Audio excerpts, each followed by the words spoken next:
شیخ میرا آپ سے یہ سوال ہے کہ جس طرح آپ نے بتایا کہ بہت سے نوجوان جو چاندی کے دانت استعمال کرتے ہیں صرف دکھلاوے کے لیے، تو اگر چاندی کے دانت انہوں نے استعمال کیے ہیں اور اسی حالت میں اگر ان کا انتقال ہو جاتا ہے، اور اسی طرح سے بہت سے لڑکے اور لڑکیاں آنکھوں میں لینس استعمال کرتے ہیں، تو اگر ان کا انتقال ہو جاتا ہے تو اس کے بعد اگر نکالنا بھول گئے تو اس کی کیا ہوگی شکل؟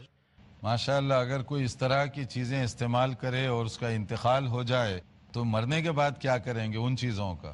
تو دیکھیے پہلے زندگی کے مسائل حل کر لیں گے تو پھر اس کے بعد مرنے کے بعد تک ہم جائیں گے انشاءاللہ۔ مرنے کے بعد کے جو حالات ہیں وہ آنے والے ہیں، تو زندگی کے اندر آپ اس کو پہلے سمجھائیے کہ بھائی اللہ تعالیٰ نے یہ فیشن کے لیے جائز نہیں رکھا ہے، ضرورت کے لیے۔ کبھی ہوتا ہے کہ بعض لوگوں کے دانت اور مسوڑے ایسے ہیں کہ اگر ان کو کوئی دوسرے میٹیریل کا آرٹیفیشل دانت لگائیں تو وہ خراب ہو جاتا ہے۔ ایسی صورت میں وہ سونا یا چاندی جو ہے بطور علاج کے استعمال کر سکتے ہیں۔ میں نے اسی لیے کہا بطور فیشن کے منع ہے۔